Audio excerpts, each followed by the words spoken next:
and say good morning. My name is Janet Whitley. I'm from the Collective Leadership for Scotland team, and I'm really delighted to welcome you to this session this morning, which is part of our themed weeks that we're operating at the moment. It's really my enormous pleasure to introduce again Martin Kalungu-Banda, who's going to lead us through the session this morning. And the session is really looking at the core software of transformational leadership. So what I'll do now is just hand you over to Martin. Thank you very much.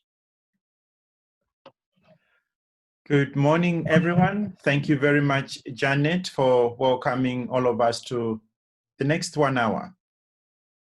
As Janet said, I'm really sorry that we had to postpone last week's session. I am well again. I might be coughing a little bit from time to time. It's not anything serious. Janet mentioned that this morning we would like to look at what does it take, what is the software, and by that I mean within ourselves, that is needed in order for us to lead transformation. And it's no-brainer that it's an old-fashioned concept, but which has been underrated so much. That is at the core of transformational leadership. So this morning I will share with you a slide, and then you will go into group conversations or maybe in trios, and then we come back and have a discussion around what you will have reflected on. And then thereafter, I will make another small input for us to engage in conversation together. Kindly permit me to share my slides with you.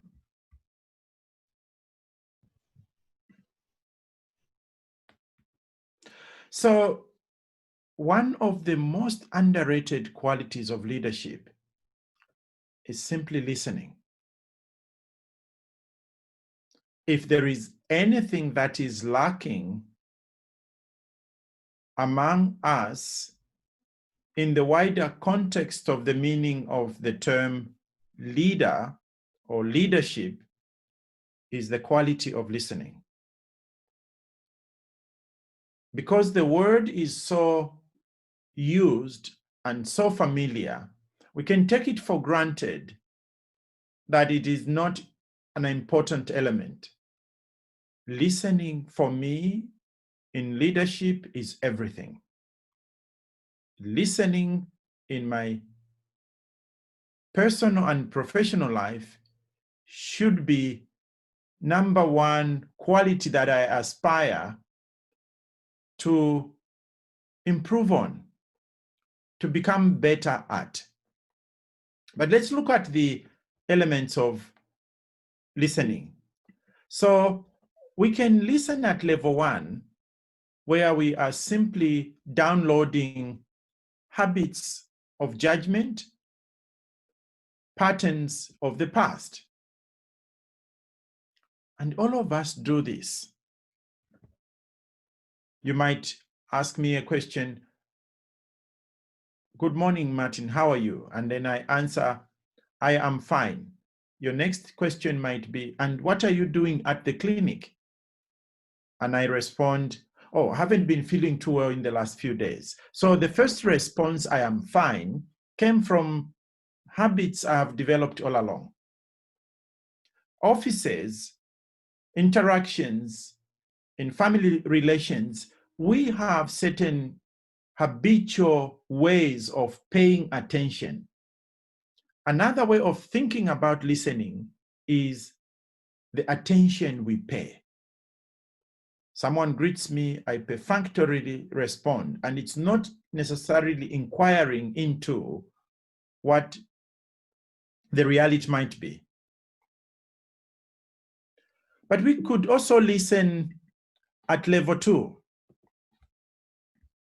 At level 2 of listening, we are paying attention to that which is different from what we know.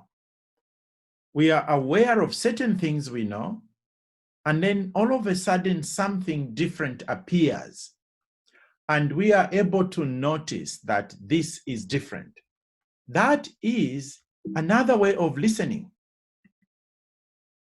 At that point, we disconfirm new and old data. This is what I know, this is what I'm aware of, and this is different. Level 3 is empathic listening.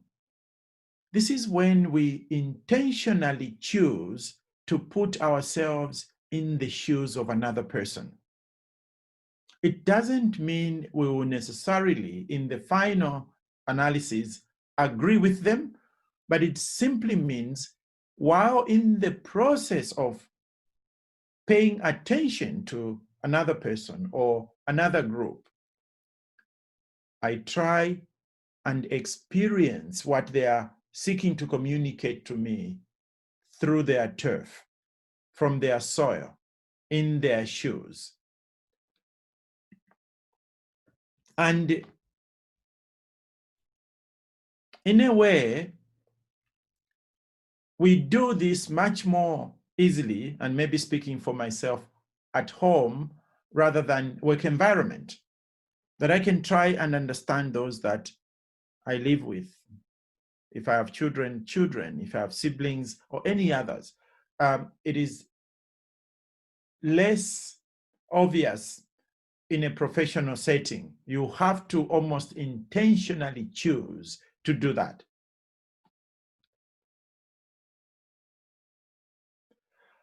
And the fourth one is even less known or taught. And listening at the fourth level is referred to as generative listening. Generative listening works like this. I am paying attention to you. You are paying attention to me, and there is utter respect between us. However, we are not simply limiting our paying attention to this moment between us. Somehow we are also paying attention to what the future might be asking us to be aware of, so that we can bring in the present moment. Therein lies the potential for being transformational. I am attentive to everything that is going on. And at the same time, I am connecting to what might the future be asking us to be aware of, and therefore, when we become aware, bring into the present. Level 4 of listening is also sometimes referred to as the creative capacity that comes in, particularly if we learn to connect with the 3, open mind, open heart, and open will. When we connect with these 3 faculties, what happens is that we tap into our deepest source of inspiration. If you have watched a jazz band playing, quite often it is not all completely written. The magic lies in one playing one's instrument while at the same time listening to what the other members of the band are playing. And then you blend and produce the magic that we hear from certain jazz pieces. It's a natural ability for humans to pay attention to that which is seeking to emerge. That's where creativity comes from. I'm sure all of us, at a personal level, sometimes even at a collective level, have experienced when we have deeply connected with who we are, head, heart, and gut. And out of that, you pick something. This is what I'm referring to as level 4 of listening. Empathic listening, connecting emotionally with the feelings and perspectives of other people. Generative listening, when we pay attention to that which is moving through, arising from our mutual respect for one another, but while listening to what might the future be asking of us. Maybe at this point we can sort of go into groups of 3. Verena will help us to go there. And the question is, what has the current time taught us? What has the current time taught us to let go and to keep if we have to move forward with confidence? What has the current time, I mean, you can take the last 2 to 3 months, include anything you feel like in that ballpark. What has that taught us in terms of what we need to let go and what we need to let come for us to have a future that we really want? And while it is a very short moment, when the other person has the floor to speak, try and listen to them from levels 3 and 4, empathic listening and generative listening.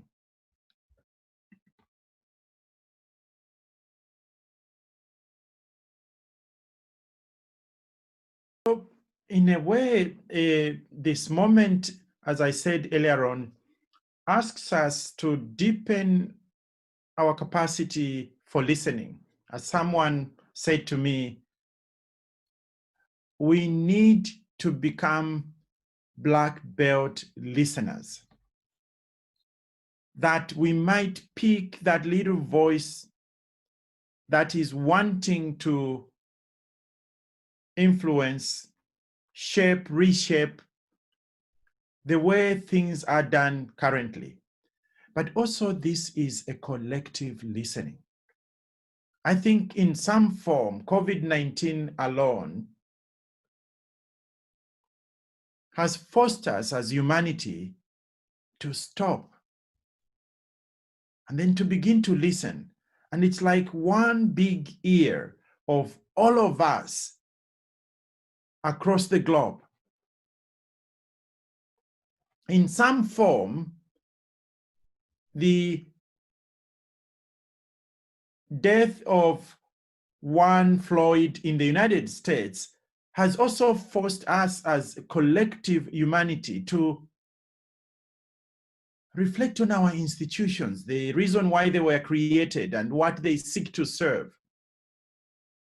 And in different countries, in different regions of the world, we are placing a lens on whatever issue of unfairness and injustice, inequity that our system has. Because we are also the same fortunate people who are living at a time when there has never been such levels of abundance. And from that abundance, we can make different decisions going forward. So how does that then work? How does that process of being aware of something powerfully, creating an intention, and then moving that into the new reality we want to see? And this is the piece I'm going to share in the next slide to just reflect with you on that. How does that look like then? How do we move from intention to action? I am suggesting 3 movements that quite a number of you are familiar with.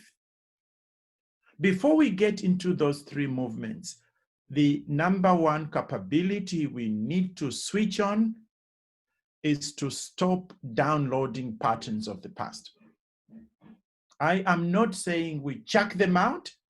It is just learning to stop downloading, so that when you find me at that clinic, I don't answer, I am fine, but that I stop and then I honestly say, I haven't been sleeping well in the last few days and I came here to be helped. Stopping downloading patterns of the past. When we do that, then what do we do next? We observe, observe, observe. We begin to sense into the system so that we can understand the systemic forces, the roots that anchor the particular issue at hand from which we are seeking to migrate to the new. It is like what old anthropologists used to do. They go and they stay in the system so that they can know the system from within.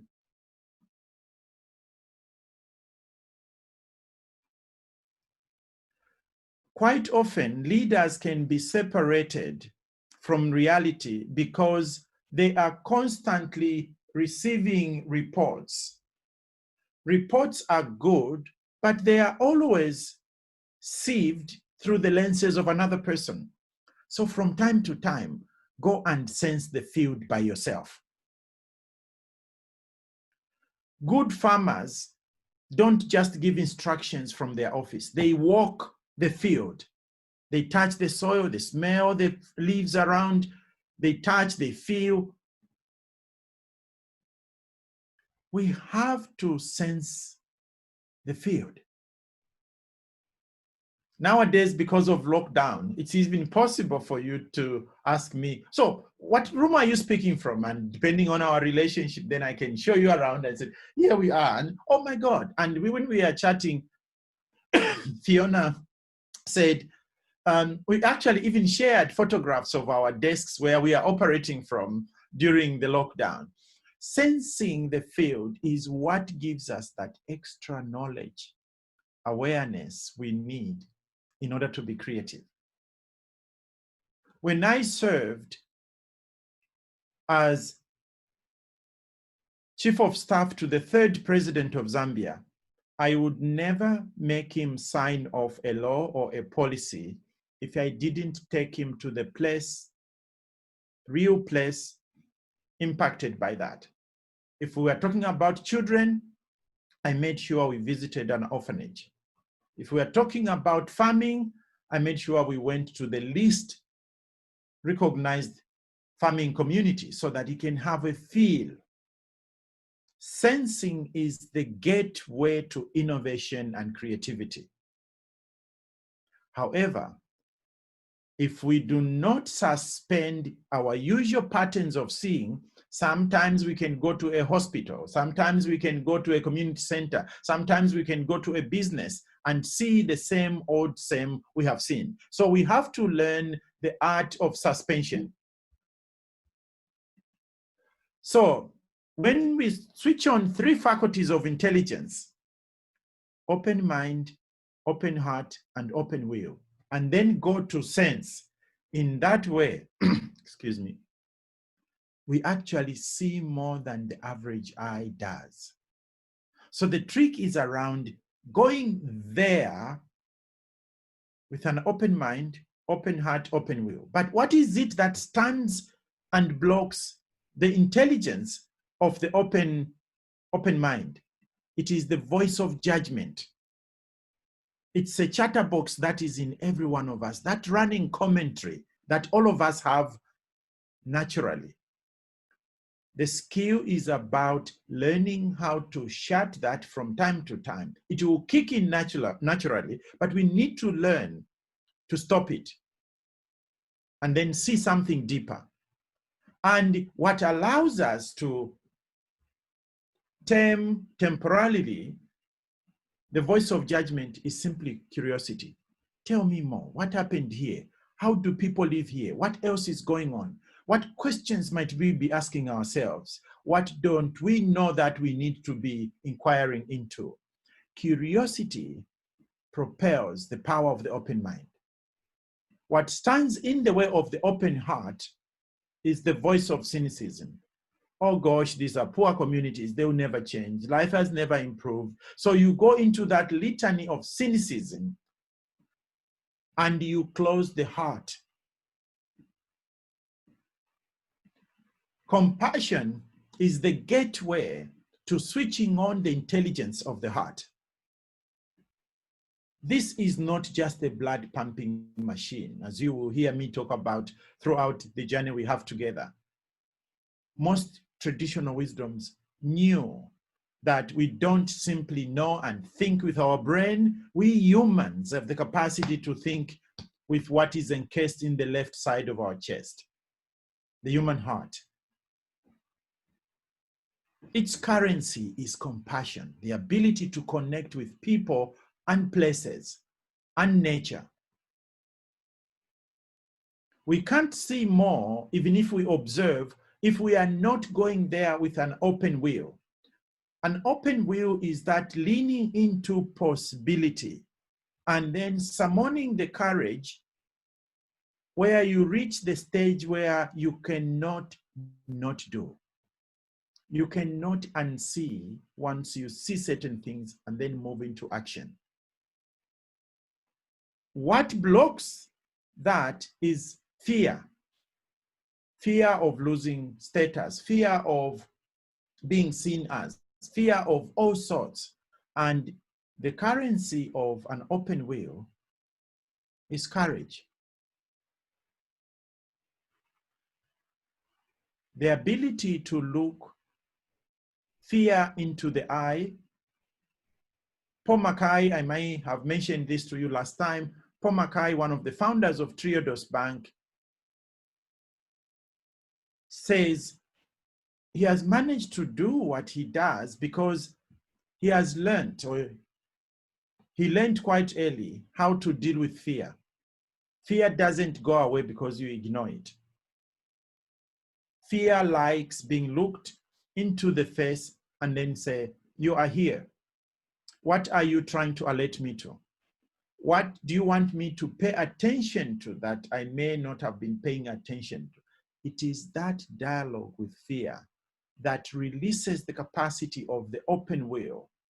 In spite of what is going on, I will still do it. That's what enables you to speak, even when you know there might be negative responses. This is what allows you to challenge systems, even when you know it won't be everybody's take.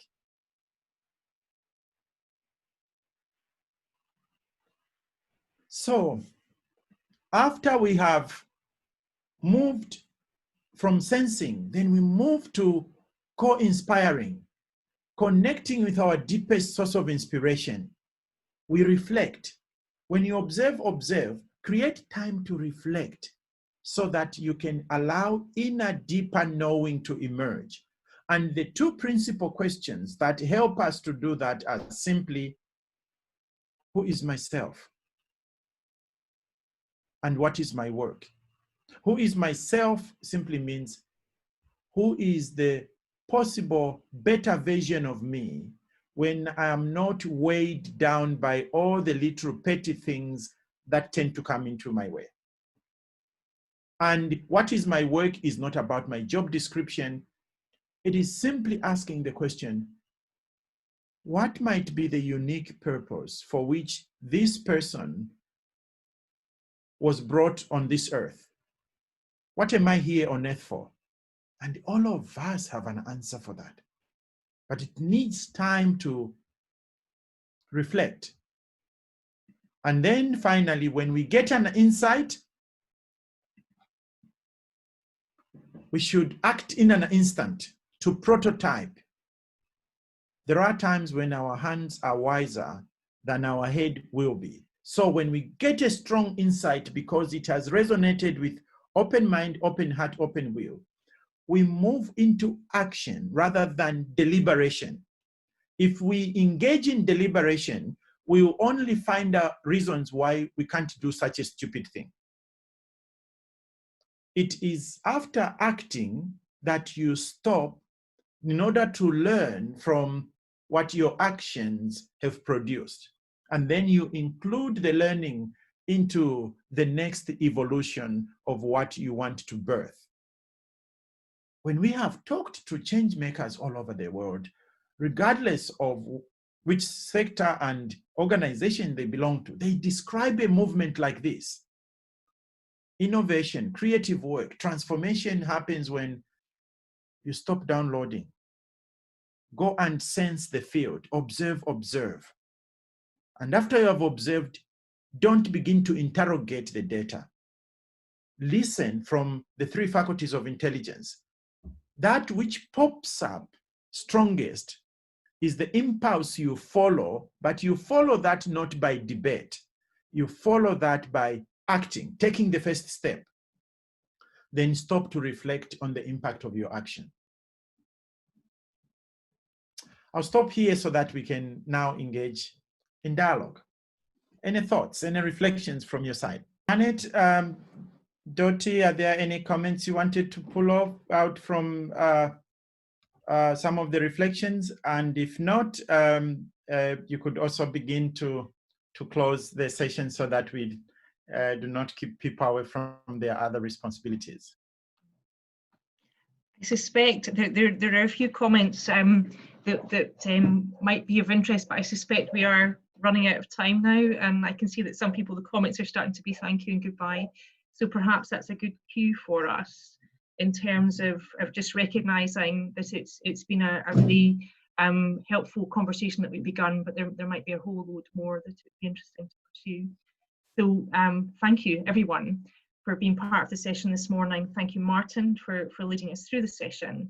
And of course, there's another 2 sessions as part of this series. And it will be great to see all of you back again for part of that.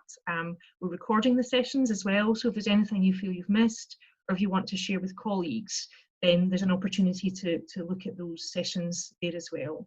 But otherwise, thank you very much. Thank you. Thank you for your insights and reflections.